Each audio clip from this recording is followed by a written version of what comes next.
بسم اللہ الرحمن الرحیم۔ ناظرین، آج پھر سے ہم آپ کی خدمت میں ایک سبق آموز حکایت لے کر حاضر ہوئے ہیں۔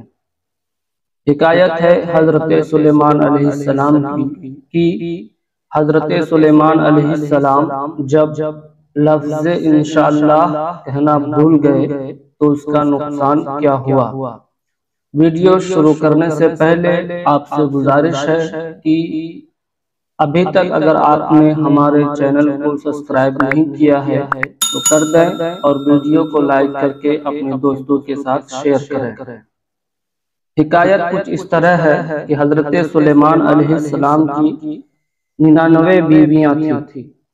ایک مرتبہ حضرت سلیمان علیہ السلام نے فرمایا کہ میں رات بھر اپنی 99 بیویوں کے پاس دورہ کروں گا اور سب کے ایک ایک لڑکا پیدا ہوگا تو میرے یہ سب لڑکے اللہ کی راہ میں گھوڑوں پر سوار ہو کر جہاد کریں گے۔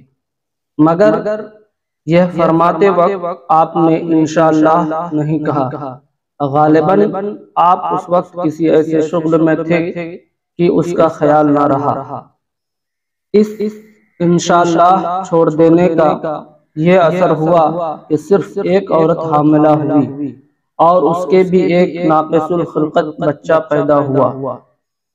حضور خاتم النبیین صلی اللہ تعالی علیہ وسلم نے فرمایا کہ اگر حضرت سلیمان علیہ السلام نے انشاءاللہ کہہ دیا ہوتا تو ان سب عورتوں کے لڑکے پیدا ہوتے اور وہ سب خدا کی راہ میں جہاد کرتے۔ قرآن مجید میں اللہ تعالی نے اس واقعہ کو اجمالاً بہت مختصر طریقے پر اس طرح بیان فرمایا ہے کہ اور بے شک ہم نے حضرت سلیمان کا امتحان لیا اور ان کی کرسی پر ایک بے جان بدن یعنی کہ کچا بچہ ڈال دیا۔ پھر انہوں نے خدا کی طرف رجوع کیا اور عرض کی کہ اے میرے رب مجھے بخش دے اور مجھے ایسی بادشاہی عطا فرما کہ میرے بعد کسی کے لیے مناسب نہ ہو، بے شک تو ہی بہت زیادہ دینے والا ہے۔ ناظرین، اس قرآنی واقعہ سے یہ سبق ملتا ہے کہ مسلمانوں کو لازم ہے کہ آئندہ کے لیے جو بھی کام کرنے کا ارادہ ہو تو انشاءاللہ تعالی ضرور کہے۔ اس مقدس جملے کی برکت سے بڑی امید ہے کہ وہ کام ہو جائے گا اور انشاءاللہ تعالی چھوڑ دینے کا انجام سراسر نقصان اور ناکامی و محرومی ہے۔ غور کیجئے کہ حضرت سلیمان علیہ السلام جو خداوند قدوس کے پیارے نبی اور بے مثال بادشاہ بھی ہیں، مگر ان سے لاشعوری طور پر انشاءاللہ تعالی کہنا چھوٹ گیا تو ان کا مقصد جو اعلیٰ درجے کی عبادت تھی پورا نہیں ہوا اور وہ اس بات پر نہایت رنجیدہ ہو کر خدا کی طرف رجوع ہوئے اور وہ اپنی مغفرت کی دعا مانگنے لگے۔ پھر بھلا ہم گنہگاروں کا کیا ٹھکانہ کہ اگر تم انشاءاللہ کہنا چھوڑ دیں گے تو بھلا کس طرح ہم اپنے مقصد میں کامیاب ہوں گے۔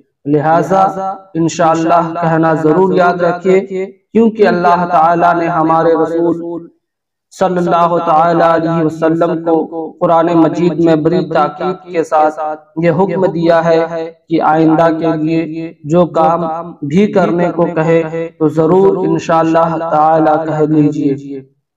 چنانچہ اللہ تعالی نے اپنے حبیب کریم صلی اللہ تعالی علیہ وسلم کو حکم فرمایا ہے کہ اور اے پیغمبر ہرگز کسی بات کو نہ کہنا کہ میں کل یہ کروں گا مگر یہ کہ اللہ چاہے، اور اپنے رب کو یاد کرو جب تم بھول جاؤ۔